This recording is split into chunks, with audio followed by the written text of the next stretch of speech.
Hello everyone, welcome back to my channel. একটা নতুন ভিডিওতে সবাইকে স্বাগত। পশ্চিমবঙ্গ পাবলিক সার্ভিস কমিশনের পক্ষ থেকে একটা গুরুত্বপূর্ণ নোটিশ প্রকাশ করা হয়েছে। তো এখানে আপনাদের একজন ক্যান্ডিডেটকে ইনএলিজিবল করে দেওয়া হয়েছে এবং সেটা আপনাদের কোন পোস্টের জন্য অ্যাপ্লিকেশান করেছিলেন তিনি। তো সেটা হয়েছে আপনাদের librarian, state central library Kolkata, under the department of mass education extension and library service.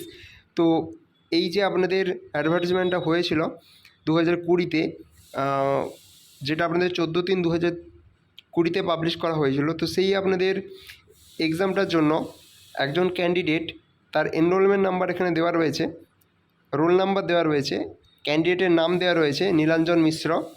সেখানে আপনাদের তার কারণ দেখিয়েছে তার ইনএলিজিবিলিটির জন্য লেস এক্সপিরিয়েন্স এখানে দেওয়া হয়েছে।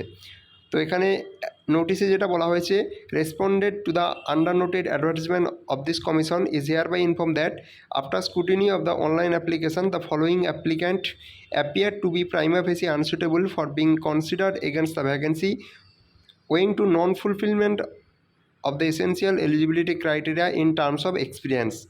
তো এখানে তার এক্সপিরিয়েন্সটা আপনাদের ফুলফিল হচ্ছে না, তাই জন্য তাকে কিন্তু ক্যান্সেল করে দেওয়া হয়েছে। এবং এছাড়াও তাকে একটা সুযোগ দেওয়া হচ্ছে, এবং সে যদি এই আপনাদের তাকে যার জন্য তাকে ইনএলিজিবল করা হয়েছে তার সাপোর্টিং যদি কোনো ডকুমেন্টস তারা সে দেখাতে পারে, তাহলে যেন উইদিন 7 ডেজের মধ্যে এই coursselection.pscwb@gmail.com এখানে কিন্তু যেন তারা মেল করে 7 দিনের মধ্যে।